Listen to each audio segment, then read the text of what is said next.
Tercer domingo de Adviento. Gracias, Joana y Pablo, por guiarnos en esta reflexión que para nosotros es fundamental en la medida en que muchas veces pasa el tiempo y entonces las épocas tienden a tener variaciones y cambios. Entonces, por ejemplo, cuando yo era niño, la forma en la que se celebraba la Navidad era bastante diferente a lo que es ahora. Un cambio fundamental, por ejemplo, es el lenguaje. Pasó de ser en algún momento para muchos la Navidad como el recordatorio de la natividad de Jesús y ahora se convierte en fiestas o en Pascuas. Y el sentido solamente con el lenguaje ya va dándonos una idea de la diferencia, ¿no? Por ejemplo, en Estados Unidos, que fue una nación que por muchos años mantuvo un cierto sustento, una base cristiana, hablaba de Christmas, celebraban Navidad, pero ahora no, en el lenguaje popular la gente no celebra Christmas, celebra holidays, días felices, sí, pero no porque el sentido real sea el nacimiento de Jesús.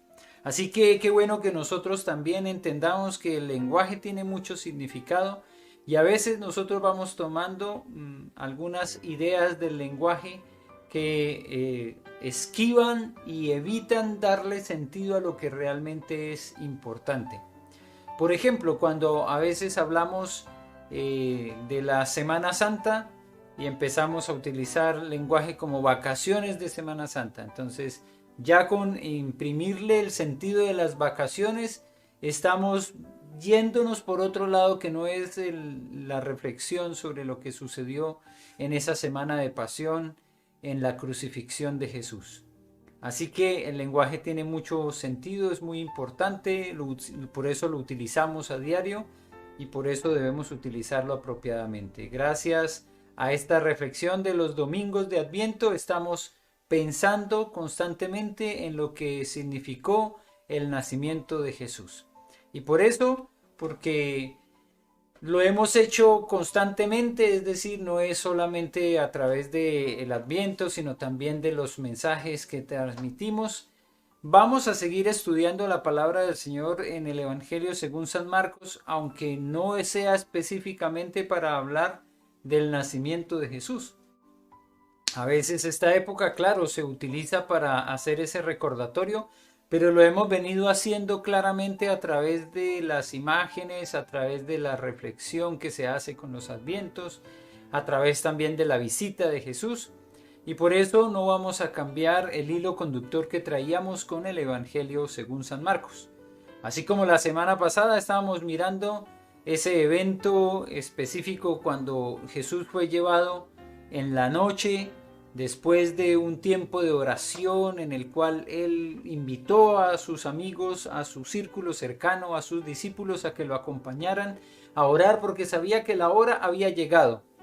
Después de eso es apresado, llevado como si fuera un ladrón, con palos, con cadenas, y presentado delante del concilio. Y allá entonces está recibiendo esa condena que nos hace pensar en cómo estas autoridades romanas de alguna forma se congraciaron con el liderazgo también judío y recibió Jesús esa condena que no le fue extraña, él sabía que sería condenado. Jesús sabía que sería condenado y por eso se preparó para ese momento cuando vendrían a acusarlo, cuando vendrían a utilizar falsos testimonios, cuando se confabularían para presentarlo delante de las autoridades romanas también. Esto es un recordatorio para nosotros porque Jesús también nos anticipó que podríamos llegar a pasar algo así, que estaríamos en medio de los lobos como muestra la imagen. Jesús nos anticipó que este mundo vendría a tener realmente una hostilidad y una hostilidad creciente sobre aquellos que reconocen a Jesús como su Señor, como su Salvador. El pasaje del cual encontramos nosotros ahí referencia en esta imagen, Mateo 10, versículo 16 en adelante hasta el 25, nos hace un anticipo de lo que podrían ser persecuciones venideras, ¿cierto? He aquí yo os envío como ovejas en medio de lobos. Sed pues prudentes como serpientes y sencillos como palomas. Así que Jesús nos preparó también con su propio ejemplo, como Él se preparó anticipadamente para lo que vendría. Nosotros también debemos estar preparados, como decía la semana pasada. Hay un mundo hostil, hay un mundo que es perverso, que está de todas maneras atento a cualquier descuido nuestro. Nosotros confiamos en el Señor, pero si el Señor nos dijo, sean astutos como serpientes, es porque también debemos estar atentos.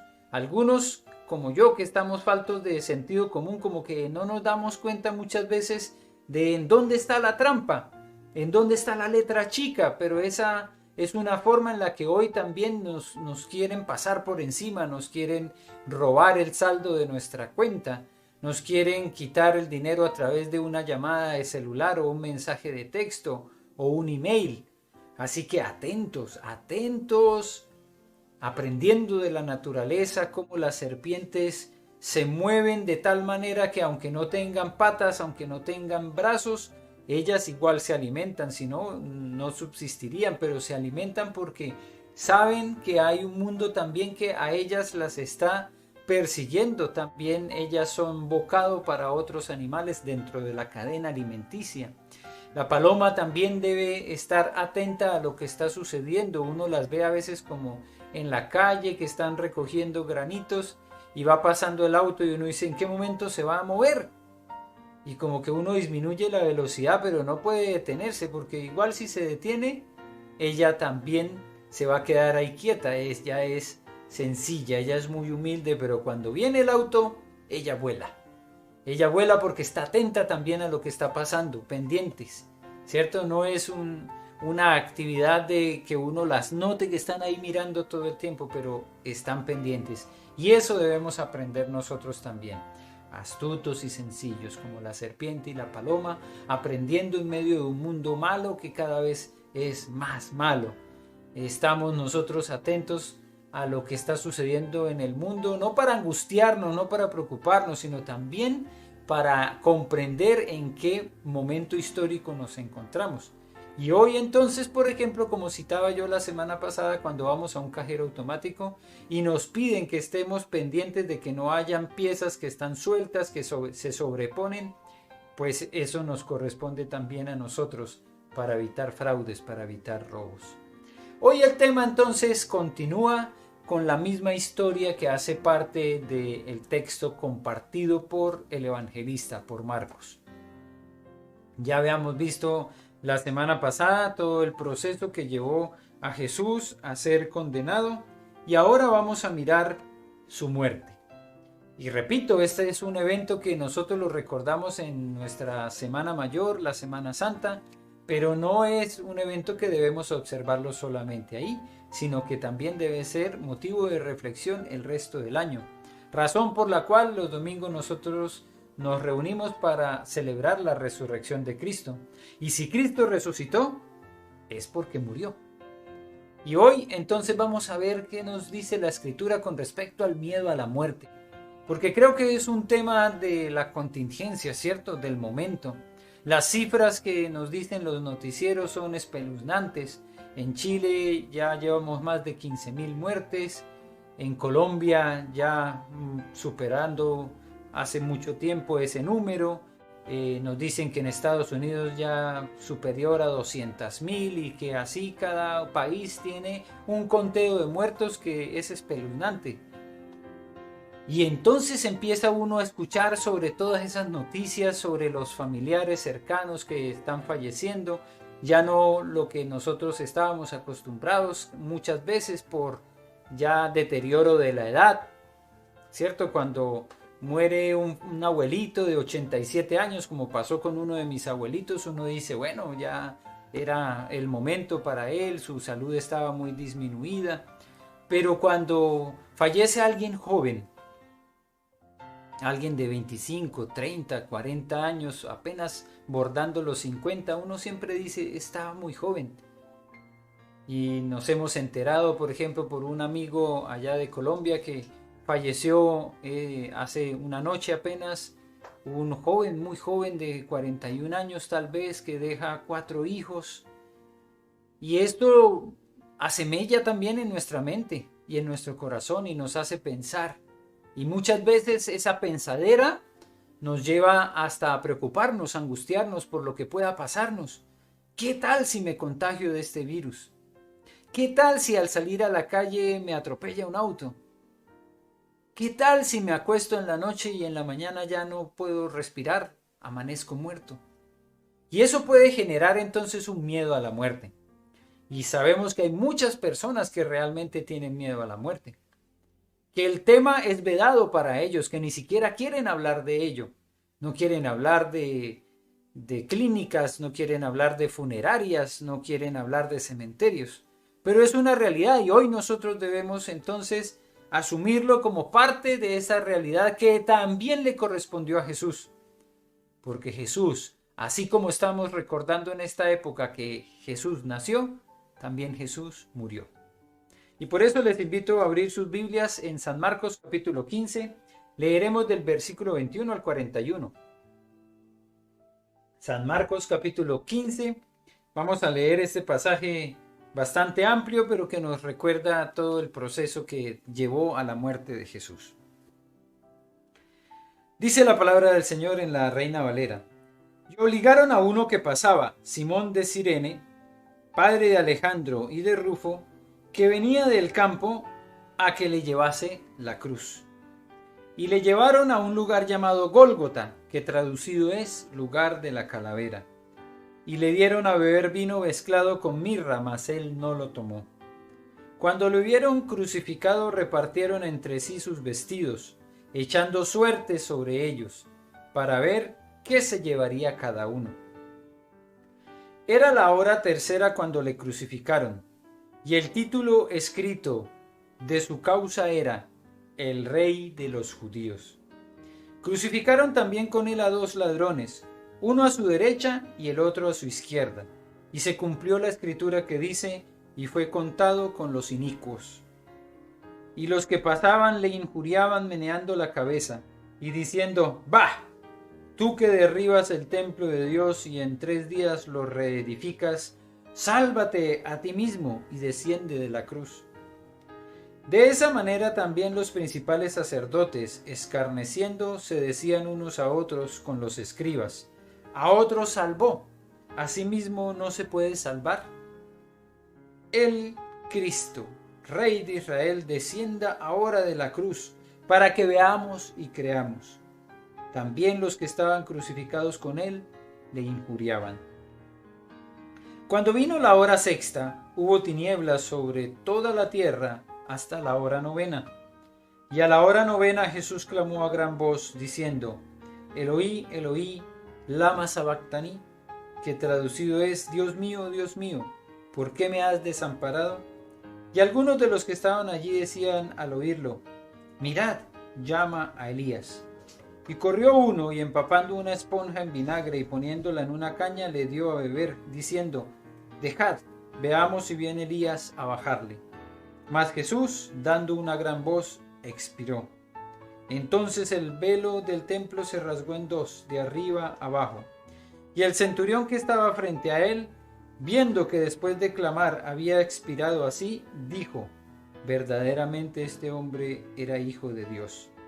También había algunas mujeres mirando de lejos, entre las cuales estaban María Magdalena, María la madre de Jacobo el menor y de José, y Salomé, quienes cuando él estaba en Galilea le seguían y le servían, y otras muchas que habían subido con él a Jerusalén.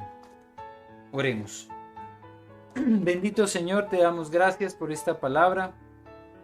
Aquí encontramos el momento fuerte en el que Jesús está allí en la cruz, está muriendo, está siendo injuriado, está siendo martirizado. Y allí Él guarda silencio. Y allí Él está entonces en conexión con el Padre. Y allí también nos sigue enseñando sobre lo que significa la muerte y cómo debemos nosotros también asumirla, estar preparados para ella. Ayúdanos, Señor, a comprender este mensaje también hoy. Que de aquí tu Espíritu Santo desprenda una enseñanza que podamos poner en práctica para traer paz a nuestros corazones, porque sabemos que hay algunos que todavía no la han hallado. Ayúdanos, Señor, a ver de esta manera este pasaje, a comprenderlo, a entenderlo y aplicarlo a la vida. Es lo que te ruego en el nombre de Cristo Jesús. Amén y amén. Bien, lo que vemos entonces aquí es el cumplimiento de la pena de muerte que recibió Jesús. Para nosotros, hoy escuchar la palabra crucifixión es un exabrupto, es algo que realmente no tiene sentido que llegue a suceder. Sin embargo, sí hemos escuchado de la pena de muerte. Hace poco, por ejemplo, apareció en las noticias la noticia de otro preso en Estados Unidos que iba a ser llevado a la muerte. Ya no como en algún momento lo hicieron con la cámara de gas, o como lo hicieron también de una forma muy truculenta por muchos años con la silla eléctrica. ¿Recuerdan esas historias cuando nos contaban cómo llevaban a una persona, la sentaban en una silla, le ponían un paño húmedo en la cabeza y le ponían una serie de electrodos y pasaban una fuerte corriente eléctrica de creo más de 10.000 voltios y eso hacía que ese corazón se detuviera de esa persona y así daban la sentencia de muerte para muchas personas? No son los únicos, ¿cierto? Los norteamericanos, los estadounidenses, los que tienen la pena de muerte. Hay muchos otros lugares en el mundo, hay otros países que todavía tienen pena de muerte. Es más, ayer también en un noticiero estaba saliendo que en Irán o en Irak, ya no recuerdo bien, ejecutaron a un periodista porque había sido encontrado como culpable de traición a la patria. Es terrible que se escuche hablar de esa clase de cosas porque uno diría, bueno, esto ya está siendo es por el contrario abolido. Pero encontramos una imagen que está ahí transmitida a través de la pantalla que Amnistía Internacional, que es una de estas ONGs encargadas de hacer recuentos y de fiscalizar algunas actividades de los países, muestra que para el año 2019 fueron más de 1.000 personas ejecutadas en China, más de 251 en Irán, en Arabia Saudita 184, en Irak más de 100, en Egipto más de 32. Y en estos lugares entonces la horca es la forma en la que ejecutan a las personas que son llevados en esa pena de muerte. Hoy no escuchamos de crucifixión, pero cuando a Jesús lo llevaron a la cruz se sabía que no era solo para martirizarlo, era pena de muerte. Y Jesús lo sabía no porque lo hubiesen dicho las autoridades judías que gritaron y pidieron crucifícale, no porque Pilato hubiese enviado también a sus soldados a llevarlo a la cruz. Él lo sabía porque entendía que su hora había llegado. Y eso también es algo importante dentro de lo que significa conocer la voluntad de Dios, ¿cierto? Saber que cada uno de nosotros tiene un tiempo estimado de vida y que el único que lo conoce es el Señor. Nos estaba compartiendo el viernes Julio con respecto a lo que significa orar y clamar a Dios y cómo puede ser que el Señor extienda su misericordia para alguien y que le dé más años de vida. Pero Él es el único que lo puede hacer. De resto, nosotros no vamos a poder añadir ni siquiera 1 centímetro a nuestro cuerpo, a nuestra altura. Al revés, con el paso del tiempo nos vamos haciendo más chicos. Nos dice la ciencia que los discos vertebrales van perdiendo su tamaño y entonces al final de nuestra vida resultamos siendo más chicos de lo que llegamos a ser en algún momento.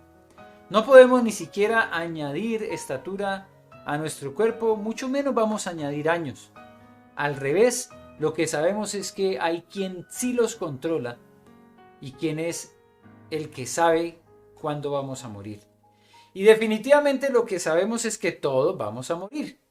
Es el lugar cierto al cual todos vamos a llegar en algún momento.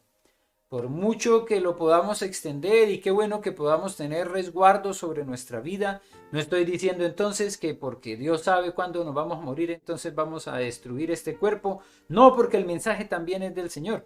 Cuidemos nuestro organismo, cuidemos lo que comemos, cuidemos también del descanso para este cuerpo. No es una máquina de esas que puedan estar funcionando 24/7, 24 horas al día, los 7 días a la semana. También el Señor nos ha dicho, ustedes son templo del Espíritu Santo y deben cuidar su cuerpo.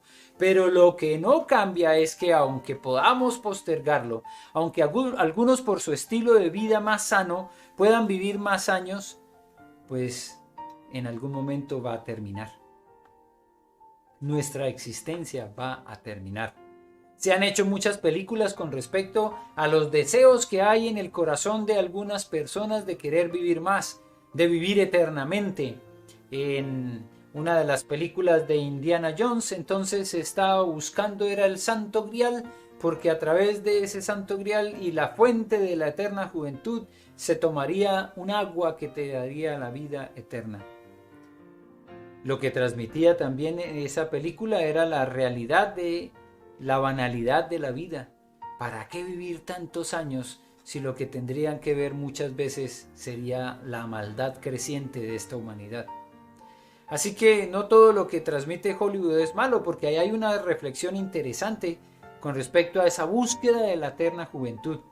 Hoy no ha cesado esa búsqueda de la eterna juventud, pero se presenta de otras maneras, se presenta con una comida especial, con una comida más sana, más orgánica, sin tantos suplementos que se le ponen, sin aditamentos, sin fertilizantes, sin abonos que sean químicos. Entonces ahora el boom es la comida orgánica, porque si es orgánica entonces es más sana. Pero por mucha comida orgánica que nosotros comamos, igual en algún momento vamos a morir. Por muchas cremas que podamos comprar para ponernos en nuestro rostro, que sean antiedad y que eviten que nos arruguemos, por muchas cirugías que se haga una persona para poder retirar todas esas marcas que deja el tiempo, igual todos vamos a morir. Y eso lo sabemos porque sencillamente tenemos que mirar hacia atrás y reconocer que nadie de los que estamos en este momento vivos conoce a uno de sus antepasados, es decir, a un tatarabuelo.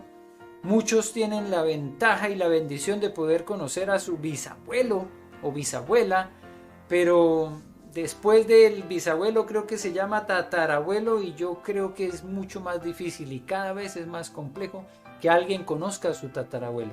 ¿Y eso qué significa? Que nuestros antepasados, nuestros familiares han fallecido. Algunos, como lo decía, por un ambiente mucho más sano, lograron vivir más.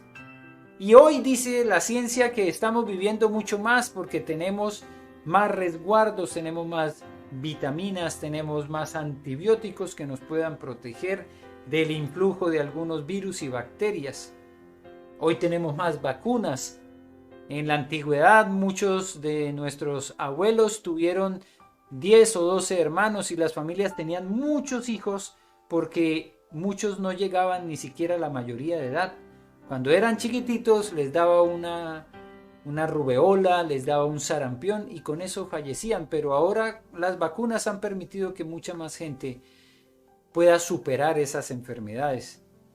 Así que estamos viviendo un poco más, escuchamos de personas que están llegando a los 100, 110 años y es espectacular eso. Pero ese mensaje que a veces se transmite como que queremos vivir más, hace que la gente pierda el sentido de lo que es una realidad, y es que todos vamos a fallecer. No quiero poner tanto énfasis en eso porque es como si yo estuviera tratando de convencerlos de algo que ya todos sabemos. No, yo no les puedo convencer de que nos vamos a morir porque todos sabemos que nos vamos a morir. Pero sí debemos estar preparados para ese momento.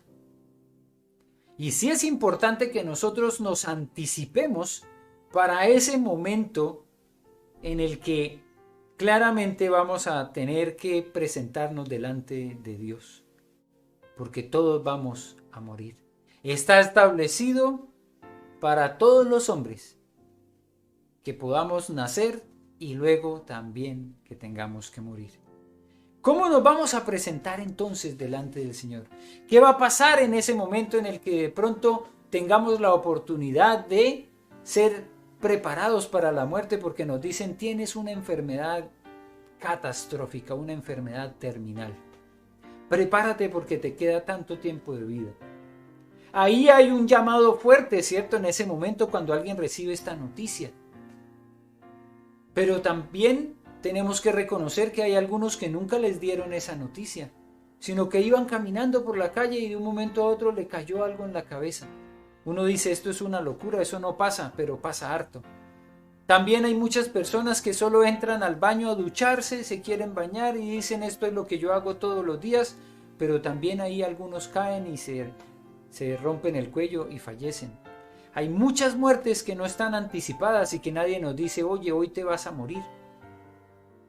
Muchas personas se acostaron anoche creyendo que hoy iban a levantarse en la mañana y no amanecieron vivas. Por eso es importante estar preparados, saber que es un momento al cual todos vamos a llegar y qué bueno que, aunque sea de improviso, ¿cierto? Sin alguna anticipación, sin que nos llamen y nos digan que estamos enfermos o que hay algo que está pasando en nuestra vida que deteriora nuestra salud, que estemos preparados. Nuevamente Jesús es nuestro ejemplo. Jesús estaba preparado para ese momento. Jesús tomó el tiempo de oración como algo fundamental en su vida. No solamente esta noche antes de ser entregado, en los evangelios encontramos muchos momentos en los que Jesús se apartaba y se iba a orar. Y recuerden que también cuando los discípulos iban pasando en la barca y Jesús se acercó a ellos caminando sobre el agua, él se había apartado para orar. Muchos de los momentos fuertes en el ministerio de Jesús fueron antecedidos por el tiempo de oración. Por ejemplo, cuando Jesús multiplicó los panes y los peces, dice que levantó esos panes y esos peces al cielo y dio gracias al Señor. La oración entonces no fue un momento solo de la muerte de Jesús, no fue que Jesús empezó a orar porque sabía que lo iban a llevar a la cruz, sino porque fue parte de su vida. Y eso fue anticipación y preparación, claro que sí, para todo lo que él vivió. Es claro que cuando nosotros estamos en comunicación con el Señor, estamos mejor preparados para lo que viene, para los momentos alegres y también para los momentos tristes, porque la alegría también produce una algarabía y produce también en nosotros unas expresiones que si no son controladas también pueden causar mucho daño, ¿verdad? Así que debemos estar preparados para los momentos de alegría también. Cuando recibimos, por ejemplo, una buena noticia, es muy fácil a veces desbordarnos en la alegría y no darnos cuenta que alguien que está a nuestro lado puede haber recibido una muy pésima noticia. Y qué bueno tener el corazón para dolernos por el otro. Pero esto no cambia el hecho de que nosotros estemos siempre atentos a cómo nos preparamos para el día a día y que en cuanto se hable de la muerte podamos estar tranquilos con ello. Jesús les anunció a sus discípulos en varias ocasiones, me van a entregar en tribunales donde me van a hallar culpable y me van a llevar a la muerte. Sus discípulos no lo entendieron así. Nunca más, nunca lo digas, Señor, jamás te acontezca eso, le dijo uno de ellos. Y otro, el atrevido que siempre hemos hablado de él, Pedro, dijo, si te llevan a la muerte, yo voy contigo.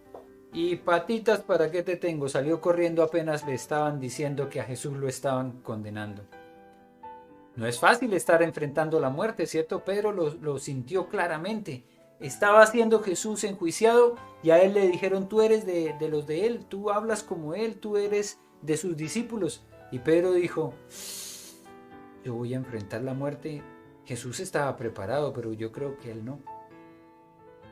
Así que es bueno saber cuál es tu destino, porque en algunos casos no lo tenemos muy claro. A algunos nos encanta pensar en que al salir de la casa, cuando vamos a cierto lugar, ya tenemos una ruta por donde irnos. Para eso el GPS que tienen los celulares ayuda mucho, ¿cierto? Porque es bueno saber hacia dónde vamos. Es más, hay un dicho que dice muy claramente, si no sabemos para dónde vamos, cualquier bus nos sirve, ¿cierto? Si uno no sabe para dónde va, pues se acerca a la estación del metro o se acerca al paradero de los buses y dice pues que me lleven para donde sea, porque no sé ni para dónde voy. Pero cuando tú sabes para dónde vas, tienes claro cuál es el bus que te sirve. Y entonces te preparas para el viaje. Hoy es bueno que nosotros analicemos qué pasó con Jesús, que lo hizo llegar a la cruz con tanta tranquilidad, sin pelear, sin discutir, sin maldecirlos a ellos, sino más bien pidiendo que los perdonara el Señor. Él nos demostró con sus palabras, con lo que nos decía allá mismo estando en la cruz, que sabía a dónde iba. Iba al Padre. Eloí, Eloí, lama sabactaní. ¿Por qué me has desamparado aquí? Tú no me has desamparado nunca. Yo siempre he estado contigo, Señor. Y Jesús dice, ¿por qué me has desamparado? Porque entendía en ese momento que estaba cargando con todo el pecado, nuestro pecado, tu pecado. Y en ese momento fue abandonado en la cruz. Pero Jesús vuelve al Padre. Sabe que en la cruz está también el momento en el que Él va a volver a su lugar. Y por eso con una gran voz expira y entrega su espíritu, como lo dice otro de los evangelistas. Sabe para dónde va, sabe que vuelve a la presencia del Padre. Y por eso la muerte en ese momento para Él no es un problema, también es una solución. Es una solución para lo que significó para el Hijo de Dios estar aquí en medio nuestro. ¿Cuántas veces más tendré que soportarlos?, dijo Jesús. No era fácil, ¿cierto? No era fácil para Jesús, siendo Dios, dejar su trono y venir a las limitaciones de todos nosotros. Tuvo hambre, tuvo sed, tuvo sueño, pero volvía al Padre, y eso entonces lo reconfortaba. Y eso fue lo que lo llevó a poder pasar por todo ese proceso de la cruz. Sabía que volvería al lugar de donde salió. Hoy tengo una pregunta tal vez muy fuerte. Si tú mueres hoy, ¿a dónde irás? Si el Señor hoy te llama a su presencia, ¿a dónde irás? Jesús sabía que iba al Padre. Nosotros también debemos estar preparados para ese momento y estar seguros que vamos al Padre. Porque como dice el apóstol Pablo en la segunda carta a los Corintios, es algo muy cierto que nos corresponde a todos nosotros reconocer. Sabemos que si esta tienda de campaña en que vivimos se deshace, tenemos de Dios un edificio, una casa eterna en el cielo, no construida por manos humanas. La segunda carta a los Corintios capítulo 5 versículo 1 y en adelante nos recuerda que nuestra ciudadanía es celestial. Que esta casa que habitamos nosotros, este cuerpo, es finito, se va a acabar, se va acabando, es más, se va deteriorando. Y eso nosotros le llamamos secuela. Decimos, no, se fue la juventud. Pero es una realidad que todos enfrentamos. Ahora, tenemos la esperanza de que allá en la gloria del Señor estará una nueva vivienda, una casa eterna en el cielo, que no es construida por manos humanas, que no se va a deteriorar, que no se va a dañar. Esa es la esperanza de gloria del cristiano.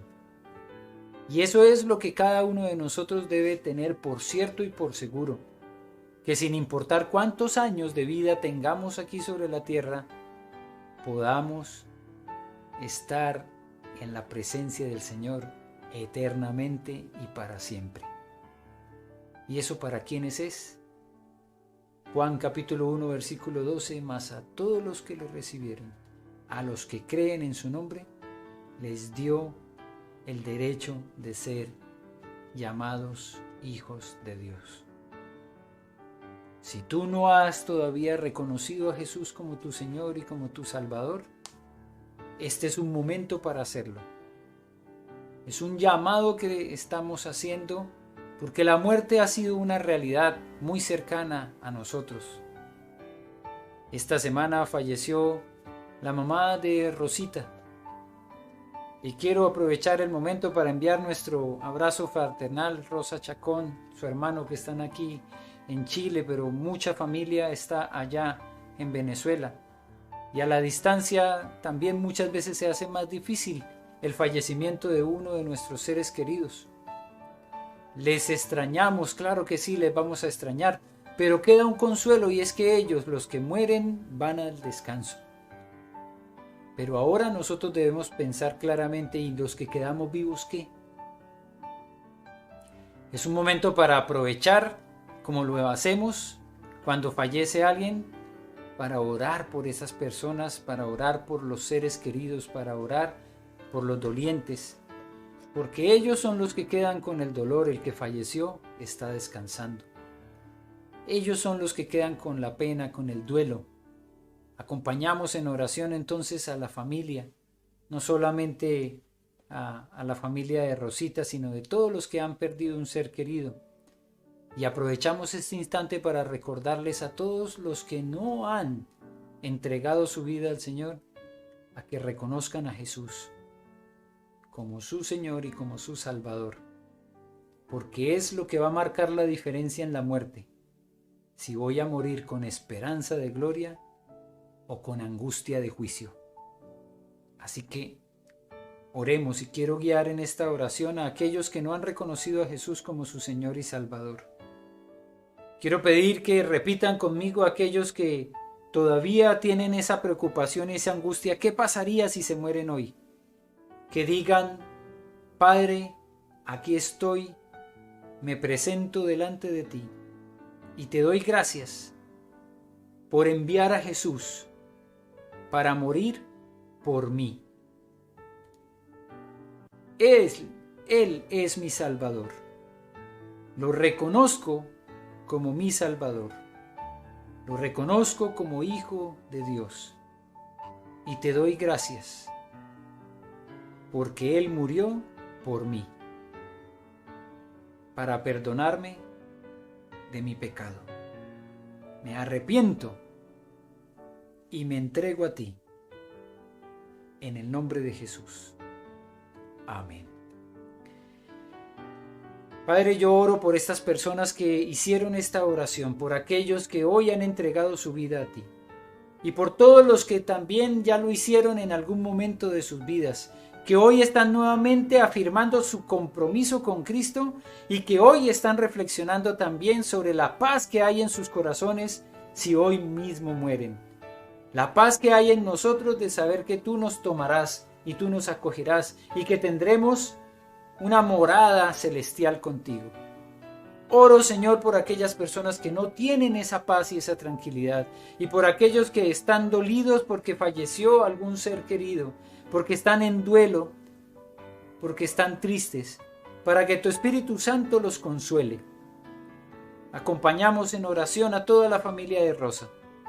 Acompañamos en oración también a aquellos que tienen un familiar enfermo, o un amigo como Hugo, que nos ha pedido oración por su amigo Carlos. Oramos por él y pedimos también, Señor, por los enfermos, porque sabemos que esa enfermedad también muchas veces es una oportunidad para acercarnos a ti, en el reconocimiento de la fragilidad de nuestro cuerpo. Al ver la fragilidad del estado de salud de Carlos Gran, presentamos a esta vida en tus manos, Señor. Y ponemos estos corazones dolidos, estos corazones que están de luto, en tus manos, para que tú, Señor, los restaures, para que tú les des tu gozo y sobre todo les des tu paz. Oramos, Señor, dándote gracias porque sabemos que tienes cuidado de nosotros y que todo está en tus manos y allí estamos seguros. Por eso toda la honra y toda la gloria es para ti, en el nombre de Jesús. Amén